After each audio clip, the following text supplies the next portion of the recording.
Depois de passar anos em coma, ele foi completamente abandonado pela família e pelos amigos no hospital. Quando finalmente chegou sua hora de partir, um guerreiro de outro mundo surgiu e o convocou para herdar o seu trono e poder. Ele recusou. Como punição, o guerreiro lançou uma maldição. Sempre que algum desejo despertasse nele, uma dor imensa tomaria conta do seu instrumento mais precioso. Para piorar, o guerreiro colocou lindas guardas para protegê-lo e garantir que ele chegasse no trono, e assim fosse libertado da maldição para poder desfrutar das suas lindas guardas nesse novo mundo. Mas no começo, Social está deitado em uma cama de hospital, parecendo uma casca de banana seca. Ele está com 1 ponto de vida, e a única coisa que ainda funciona no seu corpo é o cérebro. Mas até isso não vai durar muito, porque os médicos suspeitam que sua doença pode causar falha respiratória a qualquer momento, ou seja, adeus para ele. Mesmo não tendo medo da morte, ele não quer morrer de um jeito tão miserável. Mas seu desejo é atendido no instante seguinte. De repente, ele se vê encarando os melões de uma garota gostosa, que está chamando ele de mestre. À medida que recupera a consciência, percebe que consegue mexer os braços, mesmo tendo ficado completamente paralisado um instante antes. E para piorar, ou melhorar, a garota está sentada bem em cima dele. Ela se apresenta como Xiao e diz que é sua guarda-costas pessoal. Não sei onde isso vai parar, mas o cara precisa tirar ela de cima antes que vire uma casca de banana de novo. Só que, bem quando ele começa a ficar empolgado, os deuses arruaceiros lançam uma maldição nele, fazendo sua masculinidade doer como nunca. A dor é tudo o que ele precisava para voltar à sanidade e começar a se perguntar como diabos veio parar ali. A garota pergunta se ele está bem. Ele se recompõe rapidinho e diz que sim. Depois pergunta por que ela está chamando ele de mestre. E então ela joga toda a história na cara dele. Aparentemente, nosso garoto banana foi escolhido como sucessor do trono celestial pelo próprio Longming. Tudo começou na Terra de Celestia, quando um meteoro misterioso caiu do nada. Com ele vieram predadores alienígenas que rapidamente dominaram a região e começaram a destruir tudo que viam pela frente. Mas nem tudo estava perdido. A presença desses monstros acabou despertando evolução em alguns humanos que restavam. Entre esses humanos estava o imperador Longming, o homem mais poderoso do planeta. Tentando salvar a raça humana desse desastre, ele reuniu uma equipe de 72 guardas celestiais e criou a última fortaleza dos humanos, basicamente uma cidade gigantesca cercada por muralhas protetoras. O cara claramente se inspirou no rei Fritz. Mas a paz durou pouco. O imperador desapareceu durante uma batalha contra os predadores, e como a corte celestial é o único lugar seguro que sobrou e ele é o novo líder, ela quer que o protagonista volte e cumpra suas responsabilidades. O garoto ouve tudo isso e diz que não acredita em nada. Para provar sua história, a garota tira sangue do dedo e usa isso para atrair predadores próximos. Não demora para os zumbis aparecerem, e finalmente nosso garoto percebe que está encrencado de verdade. Ela explica que esses monstros se alimentam de carne humana e vagam por todo o continente fora das muralhas da corte celestial. Mesmo assim, cercado por criaturas horríveis, ele não perde a chance de bancar o herói na frente da garota. Diz para ela fugir e caminha em direção aos zumbis. Ela, chocada, pergunta se ele não tem medo. Sem olhar para trás, ele manda uma frase fria, dizendo que tem mais medo de ela morrer do que de enfrentar os monstros. Isso é o suficiente para mimá-la, e ela sorri, pensando que o imperador fez a escolha certa ao elegê-lo como sucessor. Só que assim que ela voa para longe, o cara percebe que não tem coragem nenhuma. Ele decide correr, torcendo para os zumbis não serem rápidos. Mas antes que consiga dar um passo, um deles pula nele sem aviso. De repente, o tempo congela e ele ouve uma voz na cabeça. É a voz do imperador, dizendo que é o segundo espírito vivendo dentro do seu corpo. Enquanto isso, lá de cima, a garota pede para o imperador ajudar um novo rei dos arruaceiros. No instante seguinte, uma luz poderosa explode no meio dos zumbis e joga todos para longe. O garoto emerge ileso, envolto em uma aura nova, sentindo-se como se tivesse renascido.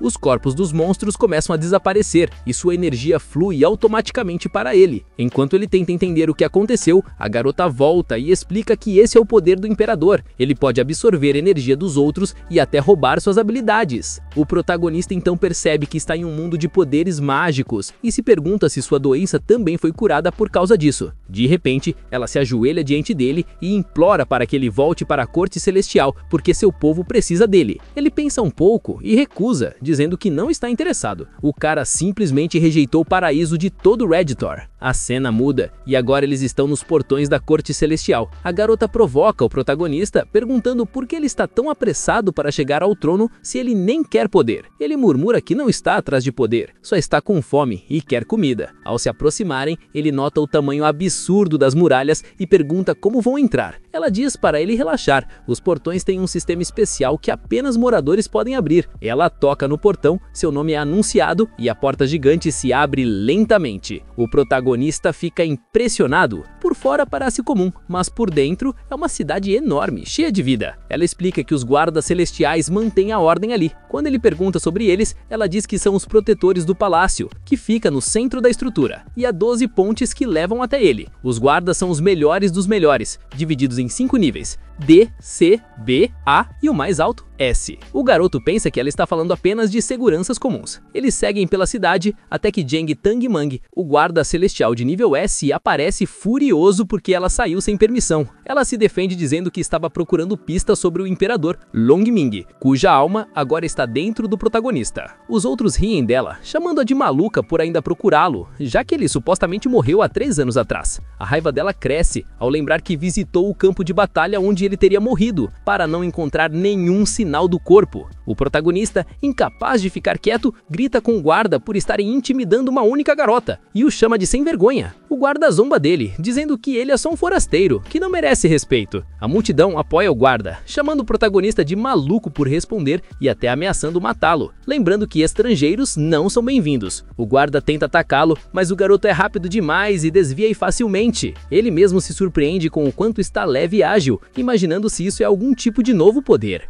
Outros guardas cercam o protagonista, mas todos caem no chão de repente, esmagados por uma força imensa. A garota usou sua habilidade para aumentar a gravidade em 10 vezes, prendendo todos ao chão. Ela avisa que ninguém deve tocar nele enquanto ela estiver ali. Mesmo assim, o guarda principal consegue se levantar e se gaba dizendo que 10 vezes da gravidade não é nada para ele. Ele salta contra o protagonista tentando nocauteá-lo, mas infelizmente para ele, vai levar uma surra. O protagonista coloca a palma da mão sobre ele e começa a drená-lo, usando a habilidade mais famosa do imperador. A multidão fica chocada enquanto uma explosão gigantesca de energia sacode o chão. Ao mesmo tempo, vemos uma mulher chamada Drácula dentro do palácio. Outra mulher, uma guarda celestial de ranking A, sente a perturbação. Ela olha para Drácula com um sorriso e pergunta se ela também sentiu aquilo. É revelado que Drácula é, na verdade, uma guarda de ranking S, 3º lugar. Segurando sua taça de vinho, ela confirma que sentiu o poder e comenta que é o Grande Ming. Do lado de fora, nosso protagonista já drenou toda a energia do guarda, que fica se perguntando quem diabos é esse forasteiro. O King, claro, não pede a oportunidade de se declarar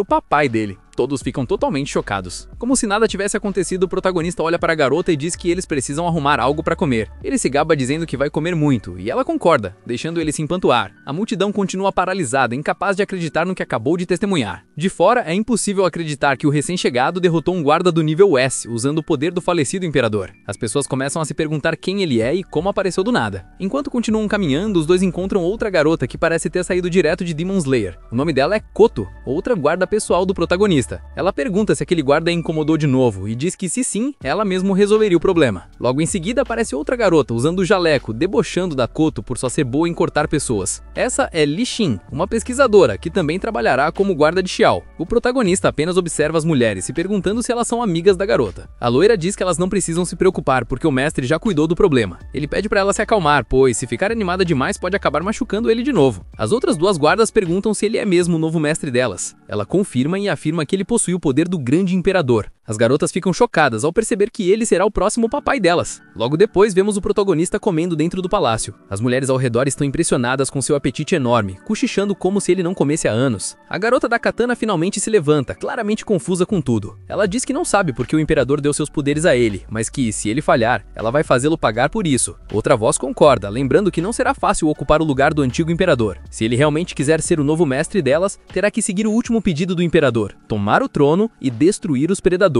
Basicamente zumbis. Mas a garota que o trouxe ali não comenta nada sobre se ele realmente quer ou não o trono. Mais tarde, o protagonista está em seu quarto malhando. Ele reclama consigo mesmo, se perguntando por que todos esperam que ele seja como o imperador, sendo que ele não tem interesse algum no trono. De repente, a verdade cai sobre ele. O grandão aparece bem na frente dele. O protagonista congela, chocado, mas logo percebe que é apenas a alma do imperador, não o corpo dele. O imperador confirma isso, dizendo que seu corpo está morto, mas seu espírito continua existindo, fraco, invisível para todos exceto para o protagonista. O garoto sorri e pergunta se ele está tentando possuir seu corpo, mas o imperador nega. Ele diz que está ali para fazer um acordo. Se o protagonista aceitar, ele receberá o maior poder do mundo, riqueza infinita e autoridade absoluta. Em troca, só precisa descobrir quem o matou 3 anos atrás. É claro que o Banana Boy não tem interesse nenhum nisso, então rejeita a proposta. Mas o imperador já imaginava isso. Ele avisa que não pode dizer não. Ele revelou que colocou uma maldição no protagonista, que só será quebrada quando ele cumprir sua parte no acordo. Se ele recusar, a maldição fará com que ele sinta uma dor insuportável toda vez que ficar excitado. E considerando todas as mulheres perigosamente atraentes ao seu redor, isso vai acontecer muitas vezes. A notícia destrói o homem por dentro. Ele percebe que foi forçado. Uns 10 minutos depois, ele ainda está tentando processar tudo. Ele não acredita que o grande imperador celestial usaria um truque tão bático para pressioná-lo. Ele insiste em que não será mandado por ninguém. E se pergunta por que o imperador escolheu ele. Ele é só um cara normal. Com certeza havia alguém mais adequado, a menos que exista outro motivo. O imperador pensa, o garoto está certo. Mas quando o viu na forma de casca de banana ressecada,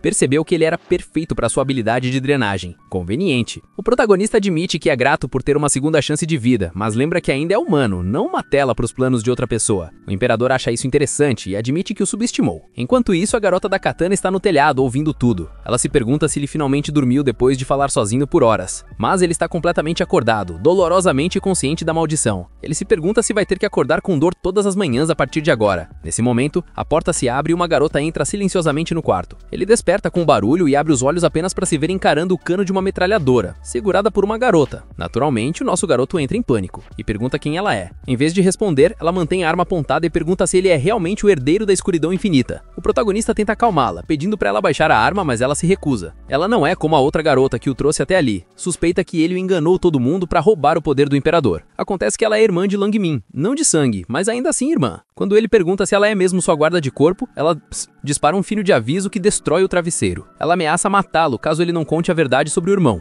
Depois que ele conta toda a história, ela começa a chorar, percebendo que o irmão realmente morreu e que sua alma agora está dentro do corpo desse Gunner. O protagonista tenta acalmá-la, explicando que se as inimigas do imperador descobrirem a verdade, ele será o primeiro a morrer. Ela finalmente desaba em lágrimas e corre para abraçá-lo. Só que o nosso garoto trava na hora, impede o abraço e diz seu nome verdadeiro, deixando claro que não é o irmão dela. Ainda assim, se ela realmente quiser ajudar, ela pode levá-lo a um certo lugar na noite seguinte. Eles chegam a um lugar chamado Casa dos Amantes, onde o ar parece pesado de tanta tensão. A meia-irmã fica do lado de fora avisando aos clientes que a casa tá cheia e que vai matá-los se não forem embora. Por dentro, ela ferve de raiva por causa da atitude arrogante dele, jurando que o matará se ele ousar dar uma ordem novamente. Lá dentro, o protagonista trava uma batalha interna para resistir ao charme das garotas. Elas pedem para ele relaxar e aproveitar, mas por causa da maldição, ele precisa manter o autocontrole total. O plano dele é fortalecer a mente para não precisar endurecer com facilidade. Outra mulher aparece e ele tenta manter a calma, mas seu lado Gunner toma o controle e ele não consegue resistir. Ele grita de dor por causa da maldição. Momentos depois, sai do lugar derrotado. A meia-irmã zomba dele, chamando-o de pervertido e dizendo que ele parece ressecado. Ele sabe que o imperador venceu dessa vez, então não tem muito o que dizer. Enquanto ele se afasta, ela comenta que haverá um teste para novos guardas celestiais no próximo mês e pergunta se ele vai se preparar. Ele ri e diz que nunca pediu para ser um deles, mas ela avisa que, se ele quer o trono, tornar-se um guarda celestial não é escolha, é obrigação. Por enquanto, ele simplesmente ignora e diz que bebeu demais e precisa encontrar um banheiro urgente. Ao aliviar a pressão num beco próximo, algo quica na frente dele. Parece uma bola com a boca humana. Por alguma razão, o protagonista pega o objeto e tenta examiná-lo, mas o chão começa a tremer. Das profundezas surge algo gigantesco, um predador demoníaco chamado o Devorador. Enquanto isso, a versão barata da Arlequim tá ali perto, pensando por que o irmão escolheu alguém como ele. Ele ouve o barulho e dá uma espiada no beco, vendo o protagonista lutando contra um monstro enorme. Mesmo para ela, isso é chocante. Predadores demoníacos não aparecem tão dentro da cidade assim. O protagonista mal consegue escapar, atravessando uma parede, mas o monstro e várias criaturas menores vão atrás dele para matá-lo. Ele entra em pânico, percebendo que não é rápido nem forte o suficiente para enfrentar aquilo. Quando os monstros estão prestes a alcançá-lo, seus corpos são destruídos por uma chuva de balas. A garota de cabelo rosa chega salvando o dia e massacra todos eles. detalhes. Ela zomba do protagonista por estar com medo e ainda joga um insulto na cara dele. Ao mesmo tempo, olha para o topo de um prédio próximo e chama uma mulher misteriosa para parar de se esconder. Ela acusa essa mulher de ter trazido o predador demoníaco para a cidade, porque só ela seria capaz disso. E para surpresa geral, a mulher misteriosa é sua tia e a noiva do imperador, prometida para se casar quando completasse 20 anos. O protagonista fica pasmo ao perceber que ela deveria ser a esposa do imperador. E agora parece que o destino a conectou a ele, mas ela debocha da ideia e diz que prefere matá-lo a se casar com ele. Essa mulher é Muan Yuan, também conhecida como a donzela sagrada da lua azul.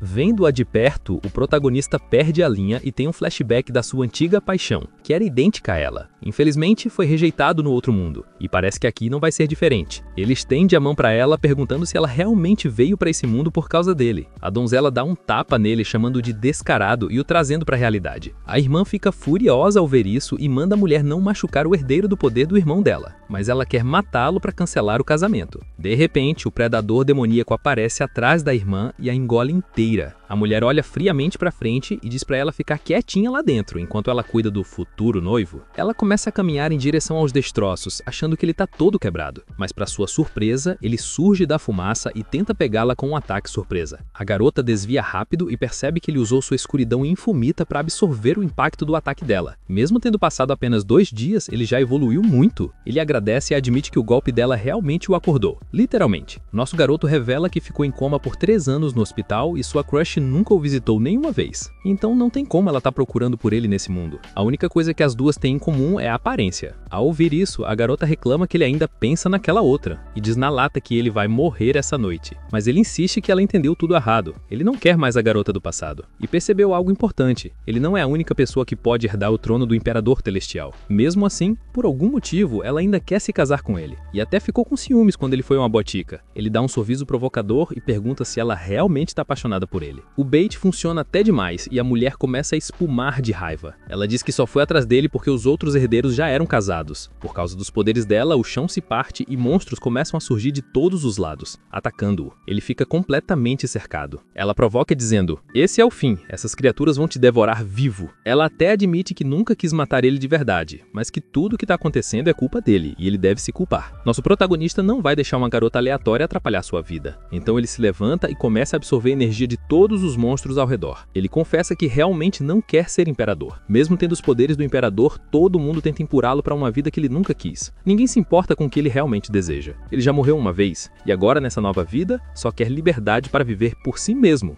não pelos outros. Enquanto ela é afetada pelas palavras, ela nota a garota de cabelo rosa forçando a saída de dentro de um monstro. A menina revela que usa uma metralhadora porque seu poder é tão absurdo que se perder o controle, alguém poderia morrer facilmente. O protagonista não consegue deixar de pensar no quão perigosa ela é. O predador demoníaco pode morder com a força de 2.000 toneladas, mas para ela, isso não é nada. Tudo graças à habilidade de aprimoramento celular, que permite alterar a estrutura das próprias células e aumentar sua força além dos limites humanos. De repente, ela avança contra ele, gritando que pode matar alguém com um único golpe. Ela ataca, mas a outra garota desvia por muito pouco. Percebendo o quão mortal ela é, entende que não pode lutar de perto, tem que manter distância. Sem outra opção, a donzela ativa seu poder chamado Olhos da Lua Azul. Instantaneamente, efeitos estranhos atingem as duas. É uma habilidade raríssima, nível SSR. Ela pode controlar monstros com vontade fraca, mas, sob a luz da lua, seu poder aumenta muito, permitindo até controlar humanos por um curto período. Quando tudo parece perdido, uma espada corta o ar entre elas. As duas são jogadas para trás, chocadas, e percebem que a mulher tosse sangue. Nossa garota da katana chegou para salvar o dia. Ela olha friamente para o oponente e avisa que, se quiser machucar seu novo mestre, terá de passar por ela primeiro. Wen cai do alto, mas o protagonista a agarra bem a tempo. Ele implora para ela não morrer, dizendo que não chegou a hora dela. Ela desmaia e ele grita para que ela não assuste daquele jeito. Um tempo depois, ela acorda em um quarto aparentemente normal. Para sua surpresa, todos os seus ferimentos sumiram. Ela se lembra da espada que a atingiu, não era normal. Parecia que o puro mal havia descido para acabar com ela. Nosso garoto escuta que ela acordou e pensa consigo mesmo que vai continuar atuando por enquanto, já que ela está tão determinada a matá-lo. Ele então se vira para a garota da katana, que está por perto, e pede ajuda. A futura esposa dele escuta e questiona por que ele estava num lugar como aquele e se ela estava o vigiando. Koto responde que é a guarda-costas dele, encarregada de protegê-lo a qualquer custo, porque muita gente quer vê-lo morto. O assassino que matou o imperador ainda está solto e pode ir atrás dele também. Além disso, outros dois têm direito ao trono: o soberano da corte celestial, Conde Drácula, e a irmã de Longmin, Longyan, ambos também de olho na coroa. A garota da katana alerta para ele não ser tão bonzinho, ou mais gente vai tentar matá-lo, mas o protagonista explica que não pode sair matando por aí. Ele salvou a garota porque não suportaria ver ela morrer. Ao ouvir isso, a menina percebe que foi ele quem a salvou no ar. Ela pensa que, se a espadachim não tivesse aparecido, talvez tivesse matado ele, mas mesmo assim ele a protegeu. Ele declara que, mesmo não ligando para o trono, não pode simplesmente deixar uma esposa de graça escapar. Ela não aguenta mais e arromba a porta, perguntando quem deu a ele o direito de chamá-la de esposa. Ela diz que mesmo que ele a tenha salvado, jamais vai se casar com ele, e avisa para ele não ter ideias. O coração dele afunda. Ela o rejeitou na frente de todo mundo, o deixando humilhado. A garota da katana avança para defendê-lo, avisando que, se ela tentar machucá-lo, será cortada. E ela revela que só usou o lado cego da lâmina da última vez, e a garota imediatamente entende por que a espada não deixou nenhum ferimento. O protagonista observa e percebe que ela ainda está abalada com o que aconteceu antes. Quando ele se aproxima, ela pensa que, enquanto a espadachim estiver perto, talvez não consiga matá-lo, mas ainda precisa encontrar uma forma. Ela então salta para trás e invoca uma águia gigantesca. A ave pousa atrás dela e fala, perguntando como eles ousam desrespeitar a donzela sagrada. Fica claro que é um pássaro demoníaco de alto nível. Mesmo assim, a garota da katana ri e diz que vai ser divertido matá-lo. Então, do nada, a donzela pergunta se ele quer se casar com ela, sugerindo que conversem sobre o noivado para que ninguém mais interfira. O protagonista percebe que ela só está tentando afastar a outra garota, mas mesmo assim continua apavorado. Ele diz para Koto que ela pode ir embora, já que ele precisa falar com a outra, mas Koto se recusa. Depois de insistir bastante, ele finalmente consegue convencê-la a sair, mas não antes de ela deixar um aviso. O protagonista ignora e diz que é difícil de matar. Então ele se vira para a garota e diz que ninguém vai incomodá-los agora, então ela pode perguntar diretamente o que quiser. Ela admite que ele não é tão ruim quanto pensou no começo, mas logo depois solta uma ofensa, dizendo que é um ninguém que só conseguiu um pouco de atenção por causa do poder do imperador. O protagonista responde que palavras podem cortar mais fundo que espadas. Ela dá um sorrisinho e diz que ele tem um mês. A corte celestial vai realizar a competição dos guardas celestiais. Se ele conseguir derrotar ela na competição, ela o reconhecerá como herdeiro do imperador celestial. Ele fica meio confuso, então pede mais detalhes. Basicamente, é um processo de substituição dos guardas que morrem durante as batalhas contra os predadores. Então, eles fazem essa competição para recrutar novos guardas que possam substituir os que morreram ou ficaram feridos em combate. Depois de ouvir tudo isso, o garoto fica um pouco convencido demais e pergunta se basta derrotar ela para eles se casarem. Ela estoura a bolha dele e explica que isso é só o primeiro passo, já que dentro dos guardas celestiais existem vários níveis. O antigo imperador estava no topo absoluto, e alguém como protagonista nem deveria ser comparado a ele. As palavras doem, e o protagonista se prepara para responder algo pesado, mas ela o interrompe, então ele só consegue xingar o imperador mentalmente. No fim, a donzela avisa que se ele perder na primeira rodada, nunca mais terá outra chance. Uma única falha significa que ele jamais poderá competir de novo. Ela pergunta se ele ainda quer seguir adiante, e o garoto aceita o desafio de bom grado. Um mês depois, vemos um jovem chegando ao Coliseu da Santa Montanha, onde a competição vai acontecer. Ele fica impressionado com a energia do lugar, que parece uma arena de gladiadores antiga. O cara é obcecado por força e ama uma boa luta. Só de pensar em batalhar, seu sangue ferve e ele tem certeza de que vai vencer hoje. É revelado que ele vem de uma pequena vila dentro da corte celestial e se chama Mafugen. Ao ver a multidão e o tamanho da arena, ele fica empolgado esperando encontrar um bom combate. Antes mesmo de a competição começar oficialmente, uma briga estoura. Um cara de cabelo branco derrota rapidamente seu oponente, que reclama dizendo que nem conseguiu reagir. A multidão vibra com a luta antes do início oficial. Quando o oponente tenta atacá-lo com um feitiço, o cara de cabelo branco o congela instantaneamente sem sequer tocá-lo. Todos ficam chocados. Cochichos se espalham rápido. É uma habilidade perigosíssima, de nível SSR, chamada Frio Elemental. Ele não é o mais forte entre todos, mas é Long Wei, um lutador de alto nível S conhecido por ser sobrinho de Long Ming. As garotas na plateia não aguentam o charme absurdo dele e enlouquecem. De repente, o garoto da vila encosta no ombro dele e o chama para lutar. Todos Todos ficam boquiabertos, achando que o jovem assinou sua sentença de morte. Porém, alguém no meio da multidão o reconhece e revela que ele é um lutador poderoso, que já matou dezenas de predadores demoníacos em um único ano. O garoto da vila acende fogo na mão e diz que também tem uma habilidade nível SSR. Quando a coisa está prestes a ficar séria, a garota de nível A aparece e manda os dois guardarem a briga para o início da prova. Descobrimos que ela é a juíza de tudo isso. A simples presença dela já faz os dois gelarem. Eles fingem rapidamente que estavam só brincando. Mesmo assim, o sobrinho de Long Ming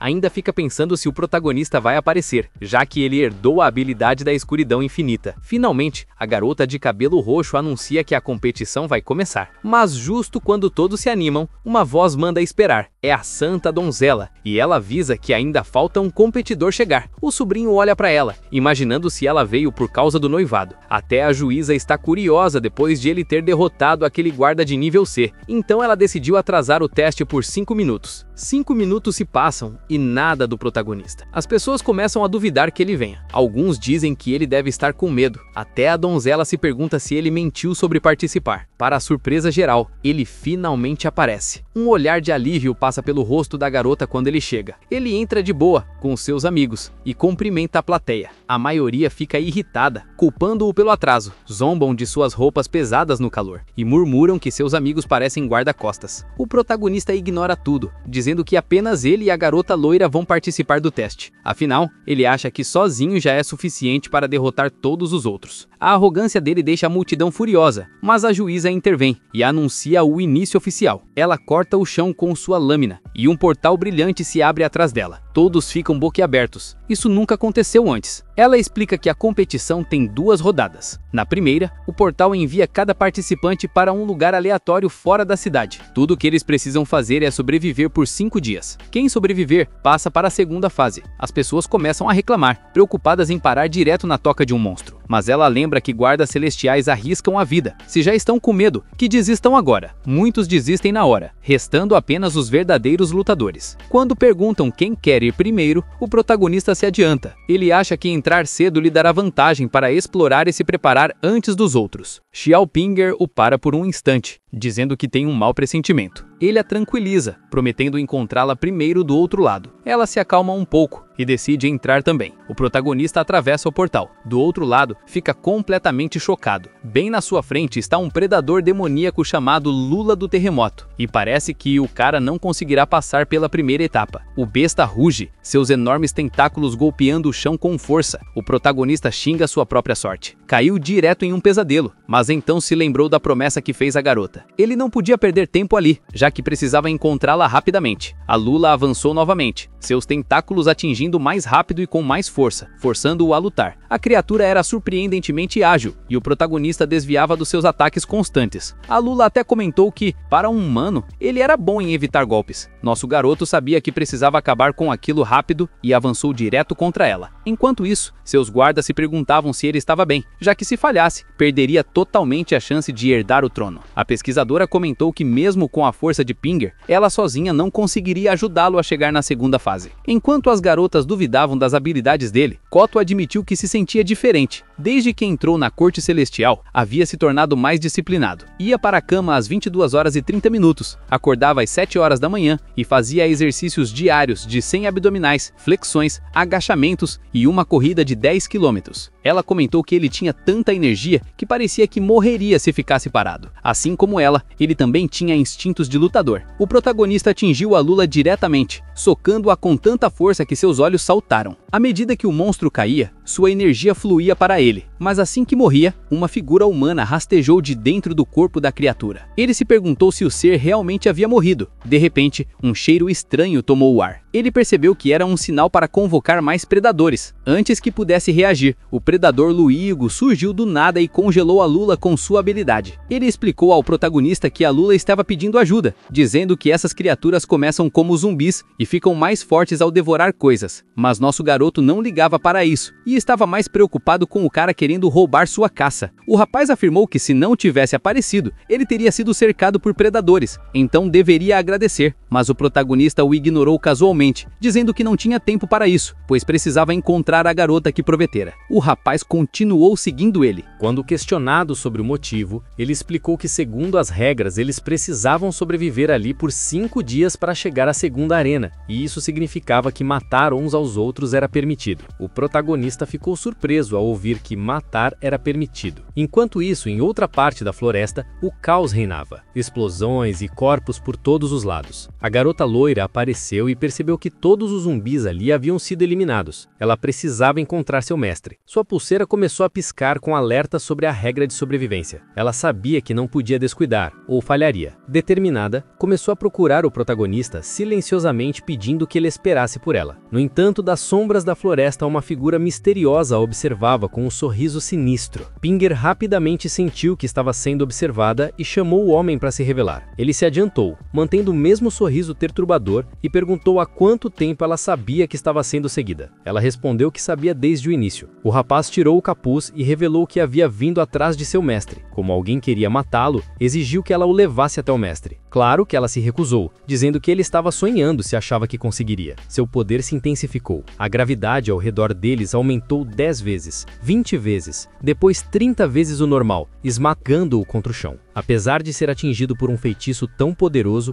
ele permaneceu calmo. Enquanto isso, a cena voltou para o protagonista. O rapaz com quem ele havia acabado de falar disse que era nada comparado a ele em sua forma atual, e que não era digno de ser seu oponente. Nosso garoto achou que ele era louco e se perguntou o que ele realmente queria. O homem então disse que não precisava ficar nervoso, apenas queria lhe avisar algo. Ele aconselhou o protagonista a fazer o seu melhor para sobreviver e começou a se afastar. O protagonista pediu que ele explicasse o que queria dizer. O homem revelou que alguém queria matá-lo. O protagonista respondeu que já sabia, mas o rapaz explicou que quando as regras foram anunciadas, percebeu que alguém já as havia alterado para facilitar que ele fosse morto. E que quem as mudou não era uma pessoa comum. Ele alertou para não ignorar isso e disse que se quisesse sobreviver, precisaria passar pelo menos desta primeira fase. O protagonista se perguntou quem era esse homem e por que estava ajudando. De repente, ele sentiu algo estranho vindo da floresta. Vimos Pinger lutando contra o mesmo rapaz, que a arremessou com força contra uma árvore. Ela se feriu gravemente. Em choque, percebeu que ele tinha habilidades de eletricidade. Ela não podia acreditar, pois o registro dizia que ele era apenas um soldado veterano sem poderes especiais. Percebendo o perigo, ela sabia que não poderia enfrentá-lo ou permitir que encontrasse seu mestre. O homem voltou até ela, puxou uma faca e ameaçou que, se não a levasse até seu mestre, usaria seu corpo morto para encontrá-lo.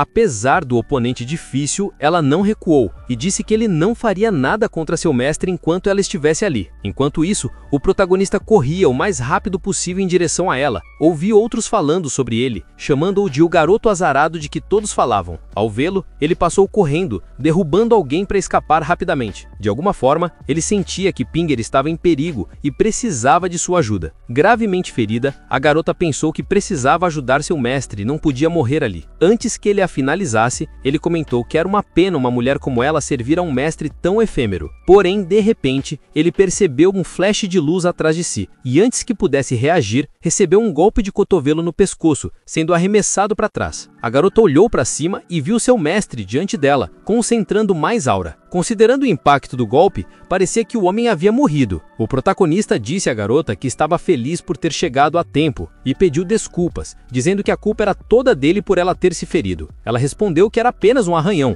e que ficaria bem com um pouco de descanso. Pinger insistiu que ele não se preocupasse e admitiu que não era uma boa guarda-costas, já que ele acabou salvando-a em vez do contrário. Além disso, deveria ser ela a se desculpar. A garota perguntou como ele a encontrou em uma floresta tão grande. O protagonista explicou que ela poderia não acreditar, mas de alguma forma ele sentiu que ela estava em perigo e quando percebeu onde estava, foi até ela. Ele se pergunta o que exatamente é esse poder de percepção e se poderia funcionar até mesmo com o mestre. Enquanto isso, o atacante passa por uma transformação, com seu DNA mudando e evoluindo. Está frio, então nosso protagonista entrega sua jaqueta para Pinger, pedindo que ela vista e descanse enquanto ele faz a guarda. Ela se recusa, mas ele insiste, lembrando que ela cuidou dele antes e se machucou por causa dele. Ele promete protegê-la nos próximos dias para retribuir. Ela finalmente agradece. Algum tempo depois, uma criatura estranha com tentáculos ataca o protagonista diretamente, mas ele a despedaça facilmente. Ele olha para o homem que agora está consciente e diz que esse era o motivo pelo qual não conseguia absorver a energia dele antes, já que ele estava se fingindo de morto o tempo todo. O homem afirma que não é tão fácil de matar. Na verdade, ele sobreviveu ao último golpe porque foi injetado com um soro do predador. Ele adverte o protagonista a não ficar convencido, enquanto coisas estranhas e contorcidas saem do seu corpo. Ele chama aquilo de sua forma final, e nosso herói se pergunta que tipo de coisa distorcida é aquela. Após terminar a transformação, o homem afirma que agora tem um poder equivalente ao mais alto nível B. Antes que ele possa falar mais, o protagonista lhe dá um soco no rosto e o derruba à distância. Movendo-se em velocidade relâmpago,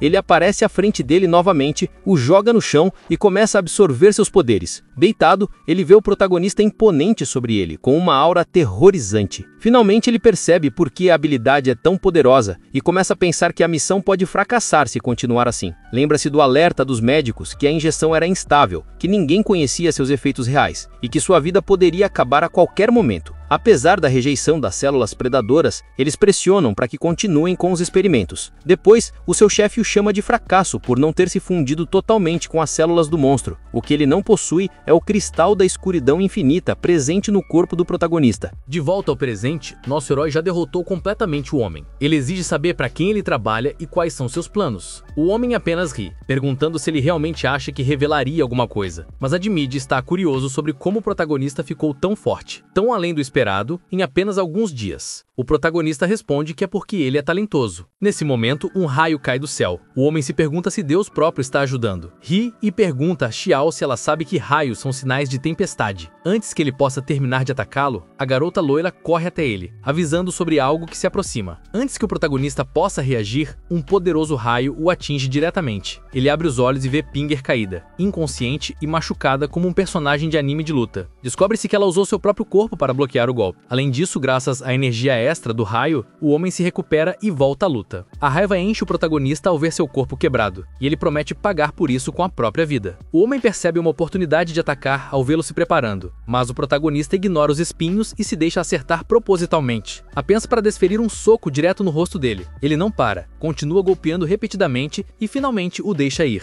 Parece impossível que o homem ainda esteja vivo após tantos golpes. O protagonista diz que não se importa quem ele é, quem o enviou ou quem está por trás dele. Ele vai descobrir tudo. Para cada olho arrancado, ele arrancará um olho. Para cada dente, um dente. Enquanto diz isso, a energia o envolve e seu poder sai completamente do controle. Ele cai, seu corpo zumbindo de eletricidade, e desmaia perto da loura. Enquanto inconsciente, tem um flashback. Lembra-se dela perguntando se ele tinha certeza de entrar nessa competição. Ela o lembra que todos queriam que ele participasse por ser o mestre deles, não por escolha própria. Como sua guarda-costas queria que ele fosse, mas como amiga, dizia que não queria que ele arriscasse a vida. O protagonista pensava que estavam tratando-o como ferramenta de vingança, como o outro imperador, sem perceber que a garota realmente se importava. Ela confessou que não era apenas guarda-costas, mas que escolheu participar do teste para estar ao seu lado e não deixá-lo sozinho. Mais tarde vemos as mesmas pessoas que enviaram o atacante discutindo como a operação falhou. Embora o híbrido deles não devesse perder, parecia que tinham informações erradas sobre o protagonista. O chefe menciona que pode haver um mestre desconhecido treinando-o nos bastidores. A garota está confusa e diz que só sabem dos 4 guardas que o protegem. No entanto, o chefe não acha isso importante agora, já que precisam recuperar os restos de Lia primeiro. Neste momento, a donzela sagrada chega perto do protagonista. Ela chega a pensar em matá-lo, achando que isso encerraria seu compromisso. Mas, ao olhar para ele, hesita e murmura para não a culpar. Em vez de matá-lo, elimina um zumbi mutante, arrancando seu coração. Mais zumbis surgem, provavelmente atraídos pelo cheiro forte de sangue. Ela sabe que o protagonista está indefeso e decide que não pode matá-lo nesse estado. Então começa a lutar contra os zumbis um a um, dizendo que não importa quantos venham, ela pode matá-los facilmente. Mas de repente, sente algo muito mais poderoso. Trata-se de um predador demoníaco, chamado Julgamento da Terra. Ele ruge para ela, perguntando como ousou matar seus seguidores, e a sentencia à morte. Bashi desvia do ataque, mas a criatura se move tão rápido para escapar. De alguma forma, ele continua acompanhando a velocidade dela e ainda consegue desferir um golpe limpo. Criaturas como essa são divididas em níveis, de acordo com as pessoas que já devoraram. Os predadores de níveis mais altos são chamados de predadores demoníacos, mas ela suspeita que esse atingiu um nível ainda maior, chamado de predador satânico. Ele continua a condená-la à morte e parte para um ataque de execução. Apesar de ver o ataque, Yuan fica preocupado que o protagonista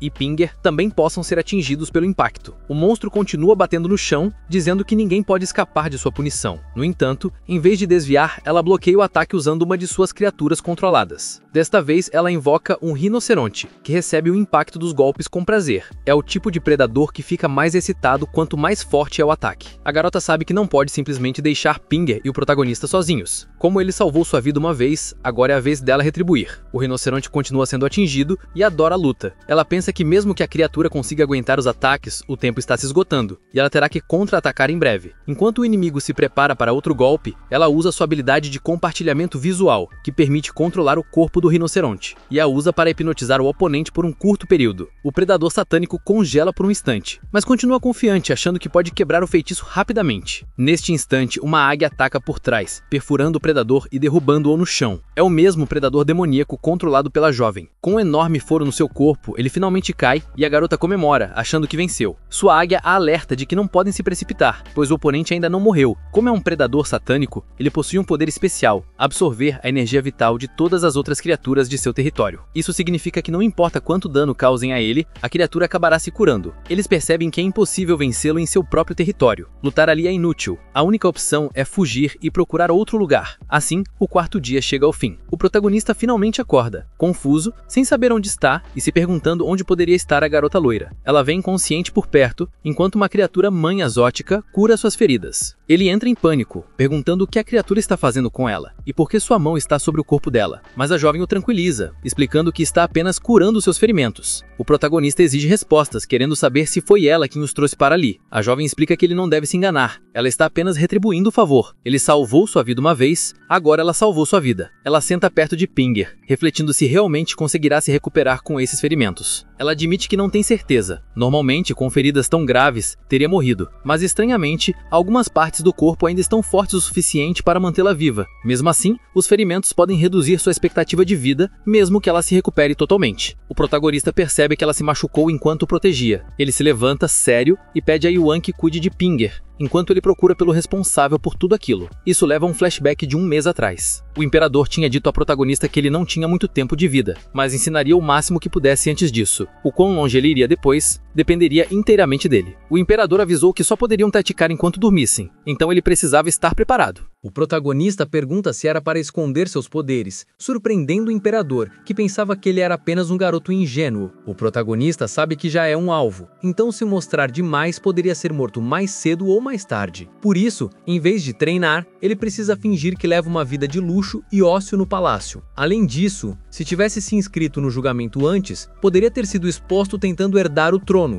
mas depois do ataque de Yuan Wan, ele poderia participar dizendo apenas que queria uma esposa bonita. O imperador mal podia acreditar que esse garoto consegue ler sua mente, mesmo com apenas 18 anos. Finalmente chega o último dia do torneio. O protagonista se aproxima secretamente do corpo do predador do dia anterior, raciocinando que quem estivesse por trás de tudo certamente viria eliminar as evidências. Felizmente, não precisa esperar muito. Mu Yan, também conhecido como mestre das armas, chega para finalizar o serviço. A garota arrasta o corpo, desapontada por ele ter perdido tão feio. Ela admite que quer conhecer quem o derrotou. Sem aviso, o protagonista tenta atingi-la com um raio direto, habilidade que absorveu do morto. Quando a fumaça se dissipa, a garota está de pé, sem um arranhão, bloqueando o ataque com um escudo. Ela se gaba, dizendo que sua arma pode se transformar 100 vezes conforme sua vontade. Seu mestre só havia pedido que trouxesse o corpo, mas ela não esperava encontrar o protagonista ali, chamando sua decisão de tola. Ele ignora suas palavras, dizendo que não tem interesse em ouvir desculpas, mas pela forma como ela fala, fica claro que ela não é a mente por trás de tudo. Alguém está por trás dela. A luta começa. De repente, raios caem do céu e a garota percebe, chocada, que o protagonista roubou o poder de lei e já aprendeu a usá-lo. Tudo o que eles pensavam saber sobre o corpo e a força dele estava errado. Ela decide testar diretamente o poder dele e avança contra ele. A garota provoca ainda mais, dizendo que se ele quiser saber o nome de seu mestre, terá que arrancá-lo dela antes de lançar outro ataque feroz. Vendo a usar uma arma, ele começa a moldar a eletricidade ao seu redor, transformando-a em suas próprias lâminas. No entanto, ao olhar ao redor, percebe que sua oponente desapareceu. Na verdade, a garota se reposicionou bem longe, preparando um rifle de precisão e mirando na cabeça dele. Ela aperta o gatilho, mas o recuo é tão forte que joga a arma para cima. O nosso garoto sente o tiro instantaneamente e faz o movimento mais eficiente possível. Sem mexer as mãos, ele chuta uma pedra para cima e desvia a bala. Depois zomba dela, dizendo que já encontrou. A garota fica fica boquiaberta, incapaz de acreditar que ele usou uma pedra para desviar um tiro de sniper, mas ele não terminou ainda. Orgulhoso, afirma que já foi um profissional em Counter-Strike e lança sua lança de eletricidade diretamente nela. Ela rapidamente percebe que ele é muito mais forte que o último adversário e transforma seu rifle de sniper em um escudo, mas a explosão destrói instantaneamente. A explosão a deixa muito machucada e sem arma. Humilhada, ela percebe que ele é bem mais forte do que ele esperava. Ele avança, lentamente desabrochando o cinto. Ela grita, chamando-o de pervertido. Ele lembra que ela se recusou a revelar quem a enviou e agora fará com que ela fale. A situação fica meio estranha a partir daí. E ele basicamente ameaça para conseguir o nome. Isso é suficiente para finalmente quebrá-la. E ela começa a falar. Ela revela que o homem por trás de tudo é Lu Jianyu, o diretor do Instituto de Pesquisa Científica. O protagonista fica confuso, perguntando por que um diretor de ciência quer matá-lo, já que o trono não tem nada a ver com pesquisa. Ela explica que não se trata do trono, mas do seu poder, a escuridão infinita. Ainda assim, ele não entende por que alguém tentaria matá-lo por causa do seu poder. Ela continua. O Instituto já começou a criar esse poder artificialmente. As pesquisas mostram que as habilidades vêm do meteorito que começou tudo. O diretor tem feito experimentos em inúmeros soldados para criar predadores. O objetivo é blindar super soldados com poderes duplos, mas os experimentos sempre falham e os sujeitos de teste perdem o controle, alguns até se transformando em predadores que devoram outros. O protagonista percebe que eles enviaram anteriormente um defeito-ovo contra ele, na esperança de usá-lo para matá-lo. Ela insiste que o experimento não foi um verdadeiro fracasso, apenas incompleto. A energia do meteorito não está inteira, então os experimentos colapsam. Shao conclui que eles querem o poder dele para completá-la. Ela admite que ele está certo. O diretor descobriu que o meteorito possui dois núcleos, um de luz e outro de escuridão. O núcleo branco dá, o núcleo negro tira. Se os dois forem combinados, o poder original do meteorito será liberado. Para tudo isso, eles precisam do núcleo negro, que é a sua escuridão infinita. Ou seja, só podem criar predadores com poderes duplos extraindo um núcleo negro dentro deles. O protagonista se pergunta por que o diretor quer criar as coisas dessa forma. Ela explica que ele quer expandir seu poder e fortalecer a corte celeste para usar seus exércitos contra todos os predadores. Ao ouvir tudo isso, o garoto pensa consigo mesmo que talvez a garota realmente acredite nas mentiras do diretor. Afinal, o diretor não tem intenção de usar o poder dele para o bem. Ele está definitivamente planejando algo suspeito. Ele diz a ela que tem um amigo dentro do instituto que pode verificar o que ela acabou de contar,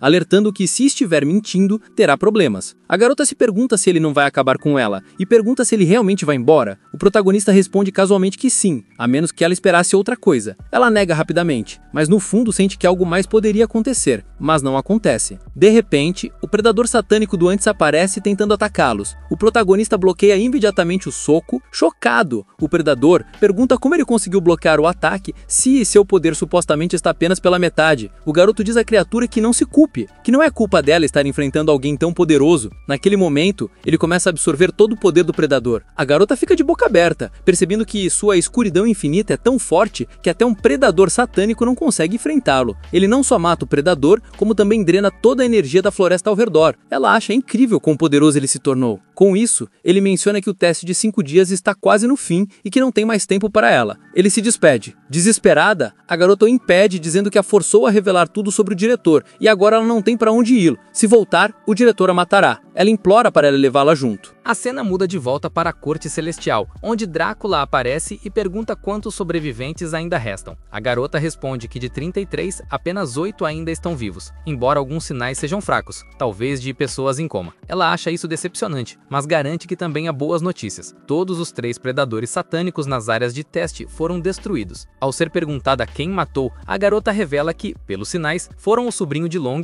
o garoto da vila e nosso protagonista. Drácula parece intrigado com o resultado. Ela anuncia que a primeira rodada acabou e ordena que os participantes retornem. O protagonista fica em frente ao portal, perguntando à garota se ela vai com ele e ela confirma. Do outro lado, seus guardas pessoais esperam seu retorno. O rapaz de cabelo branco também começa a atravessar o portal de volta. Enquanto isso, o garoto da vila ainda não terminou. Ele se senta sobre a pilha de predadores, ainda insatisfeito. De repente, uma criatura estranha começa a caminhar em sua direção. Descobre-se que é um predador de nível divino, com marcas estranhas gravadas pelo corpo. O garoto da vila pensa que teve sorte, como se um peixe tivesse nadado direto para sua rede. Mas o predador, no entanto, está atrás de outra coisa e exige saber se o portal atrás dele leva à corte celestial. O garoto, indiferente, pergunta apenas o que ele quer com isso. O predador estreita o olhar, liberando uma força esmagadora que faz o garoto sentir instantaneamente como se seu peito estivesse sendo comprimido. Ele luta para respirar, percebendo que o simples olhar dessa criatura é sufocante. Em sua mente, ele se pergunta de onde uma criatura assim poderia ter surgido. Predadores normais de nível demônio crescem enormes após devorar incontáveis humanos, mas esse mantém forma humana, o que o torna ainda mais aterrorizante. Então ele percebe, de repente, que deve se tratar de um predador de nível divino, um tipo que evolui ao consumir predadores raros de nível satânico. O garoto da vila sabe que não pode deixar essa coisa atravessar o portal, ou o desastre será inevitável. Reunindo toda a sua força, ele libera sua técnica de chamas do dragão, incendiando o ar enquanto labaredas saem de suas mãos e avançam em direção ao predador. O calor é tão intenso que queima árvores e plantas, ferve a água próxima e queima o chão antes mesmo do fogo tocá-lo. Quando as chamas diminuem, ele sorri, pensando que seu oponente não poderia ter sobrevivido a um ataque tão brutal. Mas seu alívio dura pouco. Uma estranha energia verde o envolve, forçando-se a entrar em sua boca e inundando seu corpo com um poder avassalador. Seus membros ficam rígidos, enquanto seu corpo se eleva do chão, e em poucos instantes ele parece completamente consumido pela energia, seus olhos refletindo algo sobrenatural. 5 minutos depois, ele emerge do portal na arena da Montanha Sagrada, da Corte Celestial. A arena está tensa, cheia de expectativa, enquanto todos os sobreviventes da primeira rodada se reúnem. Acima deles, uma enorme tela se acende, mostrando Drácula, que os parabeniza por terem chegado até ali, mas avisa que a segunda rodada será muito mais brutal. Ela explica que os 8 sobreviventes irão competir em batalhas de eliminação, com apenas 2 chegando à final, e ganhando a chance de se tornar guardas celestiais diante dos membros mais altos da Corte Celestial. Entre os sobreviventes estão Lin Irren, o Cortador de Ventos, Kolak, o Herói Old School, e Lujun Benin, o Rei do Moicano. O garoto da vila, ainda irradiando a energia do predador, escuta as palavras de Drácula com um sorriso sinistro no rosto. Perto dali, nosso garoto carrega a ferida Pinger, preocupado se ela conseguirá se recuperar a tempo, já que resta apenas um mês para a segunda rodada. Quando Drácula declara que a lista de lutas está pronta, a multidão murmura em choque. Os confrontos aparecem na tela. A garota loira enfrentará a Santa Donzela. Por outro lado, nosso garoto irá contra o Herói Old School. Yuan franze o testo ao ver a lista. Convencida de que Zhao Wenger está ferida demais para vencer, mesmo que se recupere, reflete que ele alcançou o nível de força do protagonista, mas duvida se conseguirá superá-la agora. Enquanto pensa no que pode acontecer se perder, seus olhos desviam para ele, apenas para encontrá-lo cutucando o próprio nariz casualmente. Embaraçada, ela solta que aquilo não é da conta dela quando pergunta o que ele está pensando, e sai furiosa, incrédula por ele agir tão sem vergonha na frente de todos. O sobrinho do imperador, por sua vez, observa atentamente o garoto da vila. Ele o considera um aliado, mas algo nele parece perturbadoramente diferente. Como se respondendo a isso, o possuído Fuji sente uma energia poderosa muito além da arena. Ele murmura que algo está o chamando, e começa a caminhar na direção. Lá fora, seus olhos brilham com loucura enquanto sussurra que após 10 anos procurando, finalmente encontrou a origem do poder dos predadores. Ao encarar a enorme máquina, pensa que adquirir esse poder permitirá que ele ascenda além da divindade. Nosso homem só quer sair da quebrada. Ele permanece ali um tempo, rindo como um verdadeiro vilão. A cena muda para o hospital, onde o médico informa que a situação de Pinger não está melhorando. Nosso garoto e seus guardas não ficam nada satisfeitos e ameaçam o médico com violência. A pesquisadora aparece na hora certa e os acalma, revelando que existe alguém que realmente pode ajudar a loira. A meia-irmã exige saber quem é o sujeito para trazê-lo até ali, mas a garota explica que não é alguém que possa ser chamado assim de qualquer jeito. Isso surpreende as meninas, que se perguntam se o médico é mais forte do que elas. A pesquisadora revela que a pessoa não é um médico, mas o segundo guardião celestial, S-Rank. Depois do imperador, ele é o homem mais poderoso de toda a corte celestial, e com sua habilidade mental quase divina, pode curar Pinger em pouco tempo. Mas pode não ser fácil convencê-lo, já que ele se aposentou há algum tempo. Quando tudo parece perdido, a garota que voltou com o protagonista chega e começa a revelar toda a história do sujeito. Ela conhece cada detalhe sobre ele, até o endereço de casa. As meninas ficam chocadas e perguntam como ela sabe tanta coisa. Além disso, como ela já planejou matar o protagonista alguns dias atrás, não podem confiar totalmente nela. Ela explica que o diretor possui uma rede de inteligência e conhece os detalhes de todos os guardas celestiais. Como ela já se juntou ao protagonista, não tem motivo para mentir. Além disso, o sujeito é meio estranho e ela não sabe se realmente ajudará a amiga. Apesar das dúvidas, nosso garoto se levanta todo empolgado e anuncia que vai visitar esse mestre das forças mentais. Na cena seguinte, vemos nosso garoto subindo os picos nevados da Montanha Sagrada, carregando Blonde nas costas. Após uma jornada dolorosa, eles finalmente chegam à casa casa desse suposto mestre. Lá fora, ele nota a mesma criatura que estava curando Pinger antes. Ao vê-lo, a criatura tenta fugir, mas nosso garoto a alcança. Com expressão furiosa, pergunta o que ela tá fazendo ali, já que era pet de Yuan Yuan. A pobre criatura faz uma cara inocente e o encara sem dizer nada. De repente, o protagonista ouve a voz do mestre chamando-o por ter entrado em sua casa e intimidado seu pet. O homem parece que janta com uma katana na mão. Só de olhar pra ele, o protagonista consegue perceber o quão poderoso ele é. Até a neve parece sentir sua aura e derreter antes de tocá-lo. Quase parece que ele possui uma barreira protetora e qualquer coisa que a cruze derrete. Antes que ele diga qualquer coisa, a filha do mestre entra e pergunta se ele tá falando com um convidado. Descobre-se que a filha é na verdade Yuan Yuan, a mesma mulher que ele vai se casar caso herde um trono. Mais tarde, os três se sentam dentro da casa e ele explica que só veio até ali por desespero, já que Jiao Yinger ficou gravemente ferida enquanto tentava protegê-lo. A garota fica impressionada ao saber que ele escalou uma montanha com as próprias mãos só por causa da sua guarda-costas. Ele afirma que está disposto a pagar qualquer preço se o pai dela conseguir curá-la. Apesar da história dramática, o cara não tem interesse em tratar a loira, então rejeita o pedido na lata. Ela pergunta se isso poderia prejudicar seus poderes, mas ele responde casualmente que não é grande coisa pra ele. Ele não quer ajudar porque, se o fizesse, outras pessoas também poderiam começar a se apresentar pedindo ajuda. De repente, sua filha pede que ele ajude a garota, já que ela será a próxima oponente dela e não quer enfrentar alguém naquela condição. Isso o deixa um pouco confuso, se perguntando por que a filha tá defendendo uma estranha. Mesmo assim, ele concorda em ajudar a loira, mas avisa que o processo vai gerar muito calor e talvez seja necessário tirar todas as roupas dela. Ao ouvir isso, o homem começa a imaginar coisas e fica todo excitado. Enquanto isso, o mestre inicia o procedimento, tocando delicadamente a parte de trás da cabeça dela com 2 dedos. Ela geme de dor, e ele começa a perceber que ela possui poderes duplos. Conforme o processo continua, o protagonista fica na sala de olhos fechados, torcendo para que tudo dê certo. De repente, Pinger começa a recobrar consciência e sente o calor. Porém, também percebe que está sem roupas, o que a deixa em pânico. Com os olhos fechados, o mestre anuncia que ela finalmente se recuperou, e todos suspiram aliviados. Mais tarde, Yuan Yuan mostra ao protagonista seu quarto e diz que ele pode descansar ali por enquanto. Ele agradece, e ela pergunta por que ele foi a tanto esforço por ela, mesmo sendo apenas uma guarda-costas. Até alguém como ela precisa de um pássaro para descer a montanha, mas ele a carregou nas costas e escalou com as próprias mãos. O protagonista responde que valeu a pena, já que ela não é só sua guarda-costas, mas também sua amiga. Ele teve amigos e uma família, mas todos o abandonaram quando ele ficou paralisado. Isso o fez perceber que as únicas pessoas que realmente se importam são aquelas que permanecem ao seu lado quando o mundo inteiro te abandona. A garota arriscou a vida para salvar ele, então ele também vai arriscar a própria para salvar dela. Ouvindo isso, Yuan Yuan fica um pouco com ciúmes e sai do quarto dizendo que vai levá-los de volta quando tiverem descansados. Enquanto isso, Pinger tá na varanda olhando para as montanhas. Com um sorriso no rosto, ela pensa em tudo que o seu mestre fez por ela. De repente, o cara de nível S aparece e pergunta o que ela tá fazendo ali no frio. Ela pergunta o mesmo e ele comenta que não conseguiu dormir, então veio tomar um pouco de chá com leite. O gosto dele é impecável. Durante a conversa, ele pergunta sobre pessoas com poderes duplos. Nesse mundo, existem raros indivíduos que são abençoados com 2 poderes ao serem expostos à luz de um meteoro. Depois de tratar ela, ele descobriu que ela é uma dessas pessoas. Apesar dos ferimentos serem letais para qualquer outra, ela continua viva. Ele suspeita que o outro poder dela a torna imortal. Pinger explica que seu segundo poder se chama Sintiose e permite que ela e outra pessoa que recebeu seu poder escapem da morte após sofrerem ferimentos letais. Essa outra pessoa é alguém de quem ela mais se importa. Eles ficam ligados telepaticamente, o que explica como o protagonista sentiu ela quando estava em perigo. Ela revela que só tá contando isso porque ele salvou a vida dela e pede que ele se torne seu mestre. O cara recusa, dizendo que é um homem ocupado e que seria trabalho demais. Ainda assim, ele fica impressionado por ele ter escalado a montanha com as próprias mãos, então decide dar-lhe um presente. Na manhã seguinte, os dois sentam casualmente nas costas da águia gigante a caminho do meteoro, para que o protagonista possa adquirir o seu próprio poder. Durante o voo, ele explica que existem muitos portadores de poderes, então algumas pessoas acabam tendo habilidades semelhantes. Esses poderes são divididos por raridade, N, R, SR, SSR e os mais raros. A habilidade de escuridão infinita dele está na categoria ultra rara, enquanto a outra que ele roubou do homem zumbi é provavelmente nível SSR, mas nenhuma dessas habilidades é dele. Hoje ele finalmente vai ter uma que seja dele. O protagonista percebe que provavelmente estão indo para o Instituto de Pesquisa Científica e decide aproveitar a oportunidade para descobrir os planos do diretor suspeito. Na entrada, eles são parados por alguns guardas. O mestre olha para eles com expressão fria, dizendo que as pessoas realmente esqueceram quem ele é depois de tanto tempo nas montanhas. Os guardas começam a provocá-lo, chamando ele de velho. No segundo seguinte, todos começam a flutuar no ar de cabeça para baixo. Durante tudo isso, o mestre não se move nem um centímetro, perímetro, e parece que sua mente está controlando o ar ao redor dele como se fosse um ser vivo. Não demora para que o diretor apareça e pergunte ao mestre o que ele está fazendo ali. Ele explica que tem um amigo que ainda não despertou seu poder e precisa de ajuda. Ao ouvir isso, o diretor pergunta se ele conseguiu fazer amigos mesmo vivendo naquela montanha. O mestre responde que tudo foi graças à sua aura e apresenta o protagonista a ele. Ao ouvir o nome, a última célula cerebral ativa do diretor desperta e ele percebe que o protagonista está atrás dele. No entanto, ele não tem muito o que fazer, já que um dos guardiões celestiais mais poderosos está ao lado dele. Ele inventa uma desculpa dizendo que antes de usar o meteorito, talvez precisem da aprovação do Conde Drácula, já que ela é quem supervisiona tudo isso. O protagonista percebe claramente a mentira, mas antes que ele possa fazer qualquer coisa, o mestre da mente se teletransporta na frente do diretor. Com um olhar aterrorizante, ele pergunta ao velho se ele realmente vai recusá-lo assim depois de todo esse esforço. O diretor sabe que não pode provocá-lo, então muda rapidamente de atitude e pede que eles o sigam. Mesmo sendo cego, ele consegue conduzi-los pelo prédio sem problemas. O protagonista nota que o lugar é fortemente fortificado e que ele não teria chegado até ali sem Mu. Além disso, ele sente a escuridão infinita dentro de si ficando mais forte à medida que se aproxima do meteorito. Os três finalmente chegam à entrada da sala onde o meteorito está guardado, e o diretor abre a porta hesitante. Até o mestre da mente fica surpreso ao ver o meteorito, já que também é a primeira vez dele ali, mas a primeira impressão não é nada de especial, pois ele parece apenas uma pedra comum. O diretor olha para o protagonista e percebe que ele está agindo de forma estranha. Ele sabe que a escuridão dele está sendo atraída pela luz dentro do meteorito e, se isso continuar, ele pode perder os sentidos em breve. Isso significaria que sua escuridão seria completamente absorvida pela pedra, exatamente o que ele precisa para que seu experimento dê certo. Enquanto o diretor está ocupado sonhando, Mu dá um soco no protagonista, perguntando por que ele não está ouvindo ele. Esse soco é suficiente para tirá-lo da atração do meteorito e eles se preparam para finalmente conceder seu poder. Ao apertar um botão, a energia começa a fluir para a pedra, que de repente se ilumina. Enquanto o mestre Mu se pergunta qual novo poder o protagonista vai receber, o diretor espera que ele ganhe apenas alguma habilidade fraca de nível baixo. O meteorito faz seu efeito e o protagonista é questionado se ganhou algum poder novo. Ele finge tranquilidade e diz que não sente diferença alguma, começando a acusar o diretor de usar um meteorito falso para enganar o mestre Mu. O velho surta e começa a gritar que é culpa dele por não ter recebido o poder. O protagonista continua provocando, mas o velho rapidamente percebe e pensa consigo mesmo que ele deve ter ganho alguma habilidade realmente boa e está tentando esconder. Shao sugere que eles vão embora, já que o diretor não está agindo de forma amigável, e diz que conhece um lugar de milk tea incrível perto dali. O mestre Mu concorda rapidamente e os dois começam a se afastar. No entanto, ele ainda não tinha terminado com eles e já estava farto das provocações. Ele saca sua espada da bengala que carrega e se prepara para atacá-los. Mas o mestre Mu já sabe o que ele pretende fazer. Ele o avisa para não tentar nada e pergunta se ele já esqueceu como é ser dominado por ele. Ele recua pela segunda vez e se desculpa, dizendo que eles estão livres para ir. Até o protagonista consegue sentir a aura do mestre Mu e percebe que se o diretor não tivesse parado sua lâmina, ele provavelmente teria morrido. Por fora, parece inofensivo, mas por dentro é um monstro. Os dois voltam casualmente no pássaro, enquanto o mestre Mu toma seu milk tea de uma vez só. Como agora estão apenas os dois, ele pede para o protagonista revelar seu poder. O protagonista percebe que não consegue esconder nada do mestre da mente e admite que mentiu na frente do diretor. Porém, como ainda não usou a habilidade, ele também não tem certeza de como ela funciona. Ao ouvir isso, o homem toca sua testa com o dedo e transfere sua consciência para o domínio de seu poder. Lá dentro,